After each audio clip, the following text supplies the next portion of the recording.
So I think artists create some of the most beautiful gardens, and we are here just outside of Raleigh, North Carolina, in the garden of David and Christine Savio. David is an artist, and I think so many times that just translates so beautifully to the outdoors also. Yeah. And so this is a garden that's full of really wonderful plants, but also with a great eye for design and really wonderful art in all the right places. So, David, tell me how this garden came into being. So we bought the house, and really the excitement was the woods in the back. Because the front was, well, landscaped as far as a field of grass and a few basic contractor installed plants. Subdivision house. Yes. I eventually knew I wanted a Japanese maple. I bought a bloodgood, which is pretty typical. Right. Planted it, built a little tiny bed around it, and was enjoying that. And so then I bought like a cherry tree, did the same thing. It was further down here, a little bed. Those weren't very successful, but you know, the little planting bug was kind of taking off. Yeah. I then started looking at other little plants, little smaller blooming plants, and the passion just started growing, and I was also getting tired of taking care of the grass. Right. Started expanding those beds, which then gave room to try another plant, you know, and stick something else in, and then started seeing how different colors and textures play out of each other, and then even heights. And this was all experimental. I mean, it still really is, but for us, we didn't have the background to do it. It was just like, well, how do you think that'll look, you know? And little by little, as we could afford it or had the time and energy, we just kept broadening it and, you know, expanding a bed until it became this organic creation you see now. Yeah. That's awesome. So a lot of the bones and structure of your garden, at least plant-wise, are based around Japanese maples, although there are a few other specimens around also, but lots of really nice Japanese maples. Yeah, they, as I said, I planted the bloodgood, but the Japanese maples were this huge interest, and they are the darlings of the garden. Right. And so I'm certainly a big small tree and shrub guy, and so I figured I got plenty of space. And once I started looking at it more, I was like, God, there's so many varieties. Again, different leaves, textures, the way that the colors change. And so I said, let me get them, not them all, but let me get as many in here as I can to play off each other. And as we sort of kind of worked our way this way. But so there's a number that just line this little flow here with like Tiny Tim. Yeah, which is already leafed out. And I'll mention it's like the third week of March here. It is a little early, but there are some that reliably come out kind of soon. Yeah. You know, above it is Beni Shien. Behind me is Kagiri Nishiki, Kasagayama, Beni Otaki, Red Dragon, Villa Toronto, Butterfly, which is leafing starting out to also. Leaf out. And Butterfly is such a pretty one because it's got that nice variegation. Yes. So even in a shadier spot or mixed in among some bigger trees like you have, it kind of shows up. It does. Yeah. And kind of all year long, and also then gets that protection so it doesn't burn up. Yeah. So although it's a fairly sun tolerant tree, but it is nice, and we get the little early pop of color. Right. So your Japanese maples do give a lot of structure to your garden, but you've also got some really incredible stonework and a few pieces that are particularly nice, like this big standing stone that's here next to us. So this one in particular, this, as I was filling in the bed, because there's a patch of grass here for a while, and we had a terrible accident where a tree fell into the house back in 2013. Oh. And that whole side of the garden was torn up with the machinery to take the tree out of the house and do the construction. Okay. While things were torn up, we had been thinking, we need some really large stones. And so we went to a local stone yard, which is no longer here, and just to look around, and they had these particular ones from Tennessee. There's a complementary one over underneath the Aconitifolium maple. Okay. But I saw this huge stone. The guys were excited for us, came, brought it, and delivered it. But then the problem was I couldn't really move it. Right. So they got it in place. But as we built a little stone seating wall, the stonemason said, hey, I'll have my guys help you. And they came over and helped me tip it and up. help stand it up. And we kind of buried it because I like that sort of monolith look that it has. Yeah, absolutely. So, and it's just a beautiful stone. Yeah, and I see, all through, as you're looking through the garden, I see standing stones and different arrangements all through, and it really kind of helps tie everything together. It does. Yeah. It does give a slight mountainy effect, which I like. I mean, I'm not on a mountain by any means, but I just like that look. Sure. It just add another quality to the garden with the mix of all the things that sort of stimulate the senses. Yeah. So awesome. Okay, so you have to tell me the story of this magnificent clump of trillium. I've never seen anything like it. I haven't either, and I'm glad it's in my garden, and it's a mystery to me. I don't know what variety it is because this was a rescue. Brought this clump home, which has just kept increasing in size. I swear it's bigger every year. Yeah. Taller and larger. It's quite a phenomenon almost. It's very happy where Yes. it is and very impressive. So you collect quite a few things. I do. Japanese maples. I mean, like all of us, all of sure. us plant people collect more than one kind of plant. Indeed. But you have a particular interest also in clematis, and you've got some beautiful tree peonies in here too. So tell me a little bit about some of these combinations you have going on. Okay. Well, the tree peony here to the right is my oldest one. It was a gift back in 2003, so this is about 20 years old. Okay. It's started as 4 inches. You can see now it's about 36. Yeah. With lots of blooms about to open up. Yeah. To the left, I have Fin Dang Bai, Right. which is open currently, which was a nice treat today. Open for us today, Yes. which is great. And amongst those, because they're spectacular when they bloom, but it's a short bloom time. Right. And it is a nice leaf, but then you have this structural plant that I looked at, it says offer some structure, so this was a chance to then throw some clematis in there, which Right. would sort of give it another round of life, so to speak. Sure. So through this one, because of its size, I have Cezanne and Miss Kyoko that will come up and weave themselves through it. So then you have blooms that will sit on sort of the blue-green leaves and give a nice color contrast.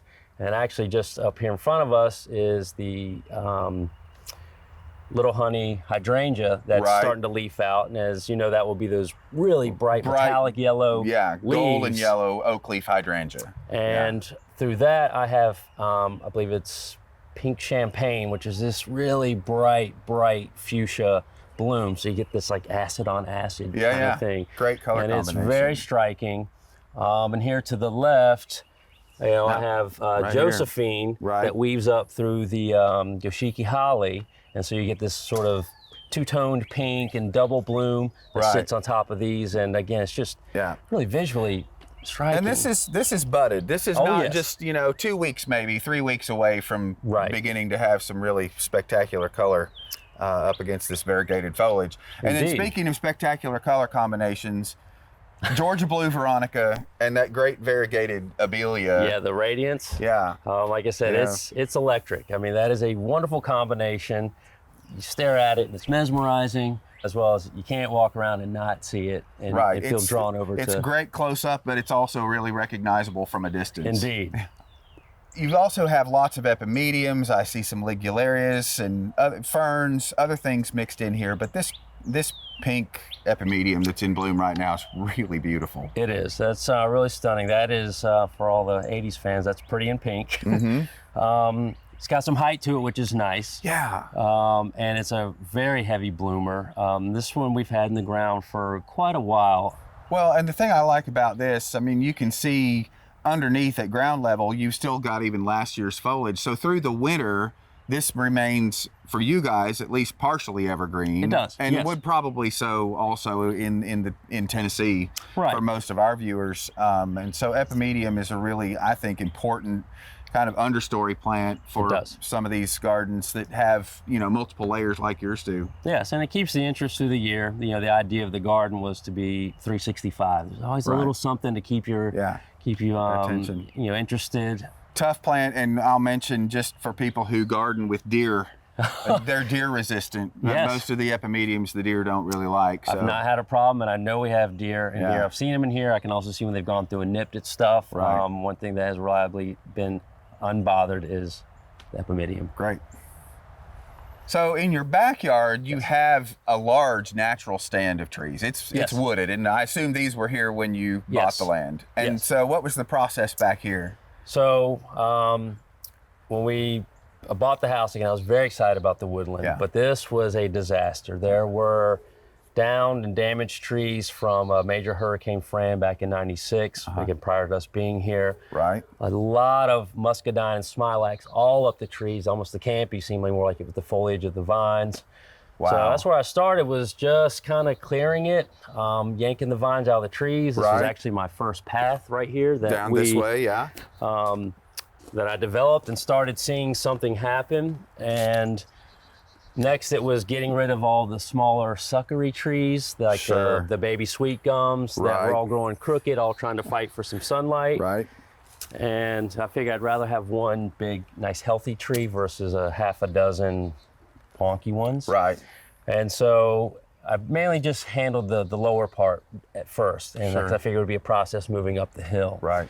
Once that happened, I started thinking, well, woodland garden can happen as well.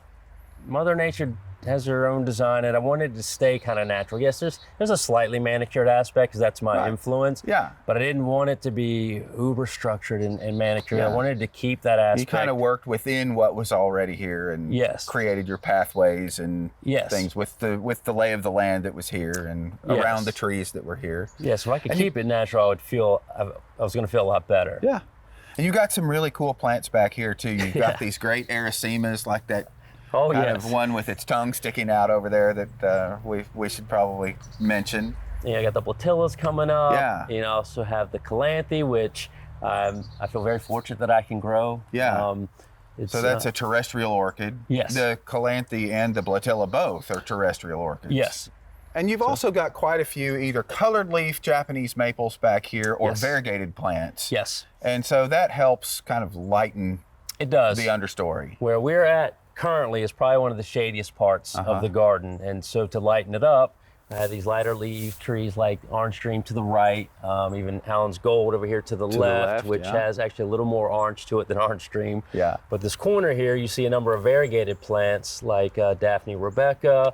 I have the variegated anise, the shaded lady, the Cuba limbata, which will then throw out its variegated leaves. And so it really brightens this corner, so even I can see it from the house. You don't have to have light coming down from above. Because you can use foliage to create light in darker places in the garden. Indeed. So I mentioned that I feel like David does everything with an artist's eye, and this is no exception. This is a new addition to the garden. So tell me how this came into existence. And so about a month and a half ago, we had a quick storm come through. Out front were 4 leylands, which have dwindled over time, but the last green one, which was on the end, the winds were bad enough, it was like a sail, and it brought it down. Fortunately, it fell the best way it could without much destruction, but it was out in the cul-de-sac, so I had to get on it immediately. Right. So I cut it into pieces. I got rid of all the small branches and rolled these back here into this little clearing I have where I'm working on a little moss garden, and just kind of stacked them, which gave me sort of a shelf aspect that I could display some of these little moss bowls I do. I might bring one of my bonsai over here that require a little more shade, so you under the canopy. Yeah. It's also been a fun cat tree. I catch the cats out here all the time, hopping around on this. Well, and I love the fact that it just lends so much personality. and I know you, so I know that this is, this is you being creative. And I think just stumbling across something like this in a private garden is a real, it's just a gem of a thing to have. Yeah, so, I'm glad you appreciate it. Yeah, that's absolutely. Great. And I want to thank you for letting us come and visit your beautiful garden. You and Christine just have a sanctuary here, so thank you very much. Yeah, and you're welcome, and I appreciate you coming and checking it out. It's nice to share it with people that get it and understand. If you liked this video, we've got a wide range of gardening related topics here on our channel. Home garden tours, plant showcases, tips from growers.